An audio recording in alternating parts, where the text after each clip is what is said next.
စီးနေလဲထွက်လာပြီဆိုတော့ဘယ်တက်ကတူရွေးရမလဲဆိုပြီးတော့ခေါင်းကိုက်နေကြပြီလားမင်္ဂလာပါ English with Esther Channel ကနေကြိုဆိုပါရစေဒီနေ့တော့ Esther စမတင်ပါဘူးဒီနေ့မှာတော့ Grade 12အောင်ထားတဲ့ကျောင်းသားကျောင်းသူတွေအတွက် University 9ခုအကြောင်းကို sharing လုပ်ပေးသွားမှာပဲဖြစ်ပါတယ် University 9ခုမှာဘယ်လိုဘာသာရပ်တွေကိုသင်ရတာလဲပြီးတော့ဘယ်လိုအခွင့်အလမ်းတွေရှိလဲဆိုတာကိုအချင်းချုပ်ပြောပြပေးသွားမှာပဲဖြစ်ပါတယ်ပထမအဆုံးတက္ကသိုလ်တစ်ခုကတော့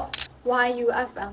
သူ့ရဲ့အရှိကောက်ကရန်ကုန် University of Foreign Languages ရန်ကုန်နိုင်ငံခြားဘာသာတက္ကသိုလ် YUFM မှာဆိုရင် English, Chinese, Japanese, Korean, French အစရှိတဲ့နိုင်ငံခြားဘာသာစကားမျိုးစုံကိုအထူးပြုသင်ကြားပြီးတဲ့တက္ကသိုလ်တစ်ခုပဲဖြစ်ပါတယ်။ YUFM ကဆိုလို့ရှိရင်ဒီ translator ဘက်ချမ်းစိတ်ဝင်စားတဲ့သူတွေ interpreter ဘက်ချမ်းနေပြီးတော့တန်ရုံးတွေမှာအလုပ်လုပ်ရတဲ့တန်တမန်ရေးရာဘက်ချမ်းကိုစိတ်ဝင်စားတဲ့သူတွေ tourism နဲ့ international business ကိုစိတ်ဝင်စားတဲ့သူတွေအတွက်သင်တော်ပါတယ်။တရားတစ်ခု YTU Yangon Technological University YDU မှာက Silver, Electrical, Mechanical, Electronic, Mechatronic, Architecture ဒီလိုမျိုး engineering နဲ့ပတ်သက်တဲ့ဘာသာရပ်တွေကိုသင်ယူရပါမယ်။ကိုကငယ်လေးတွေက engineer ဖြစ်လာဖို့ဆန္ဒရှိတဲ့ engineer ဖြစ်လာဖို့အိမ်မက်ရှိတဲ့သူတွေအတွက်အသင့်တော်ဆုံးတက္ကသိုလ်တစ်ခုပဲဖြစ်ပါတယ်။၃ခုမြောက်က MMU Myanmar Maritime University MMU မှာဆိုရင် Marine Engineering, Naval Architecture နဲ့ဒီ Shipping နဲ့ Logistics ပတ်ချမ်းနဲ့သက်ဆိုင်တဲ့ဘာသာရပ်တွေကိုအဓိကထားသင်ကြားပေးပါတယ်။ဒီအခွင့်အလမ်းတွေရှိလဲဆိုရင်ဒီသင်္ဘောလုပ်ငန်းကိုစိတ်ဝင်စားတဲ့သူတွေပြီးတော့ရေကြောင်း engineer ပတ်ချမ်းစိတ်ဝင်စားတဲ့သူတွေနိုင်ငံတကာ shipping industry တွေမှာအလုပ်အကိုင်အခွင့်အလမ်းကောင်းကောင်းရရှိနေတဲ့သူတွေအတွက်သင်တော်ဆုံးတက္ကသိုလ်တစ်ခုပဲဖြစ်ပါတယ်။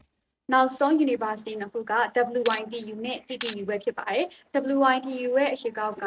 West Yangon Technological University ဖြစ်ပြီးတော့ TTU ရဲ့အရှိကောက်ကတော့ Technological University တန်နေပဲဖြစ်ပါတယ်။ဒီတက္ကသိုလ်နှစ်ခုကဆိုရင် engineering ဘာသာရပ်တွေကိုအထူးပြုသင်ကြားပြီးတဲ့တက္ကသိုလ်ဖြစ်ပြီးတော့အရှိကဖော်ပြခဲ့တဲ့ YTU မှာမမီတဲ့အမှတ်ရထားတဲ့ကျောင်းသားလေးတွေအတွက်လည်းရွေးချယ်လို့ရတဲ့တက္ကသိုလ်လေးတွေလည်းဖြစ်ပါတယ်။နောက်ဆုံးအနေနဲ့အဓိကပြောချင်တဲ့အရာကတက္ကသိုလ်တစ်ခုကိုရွေးချယ်တဲ့အခါမှာကိုယ့်ရဲ့ဝါသနာကပါလဲကိုကဘလို့အရာတွေကိုစိတ်ဝင်စားတာလဲဘလို့အရာတွေကို passionate ဖြစ်လဲပြီးတော့ကိုယ့်ရဲ့အနာဂတ်မှာဘလို့ plan တွေလုပ်ဖို့ရှိလဲဆိုတာကိုအဓိကဒါစဉ်းစားပြီးတော့ရွေးချယ်ပြီးသားတက္ကသိုလ်ရွေးမှားတာကလူရွေးမှားတာတက်ဖို့ဆိုပါတယ်လူရွေးမှားရင်ထွက်ရည်လို့ရပါမယ်တက္ကသိုလ်ရွေးမှားရင်တော့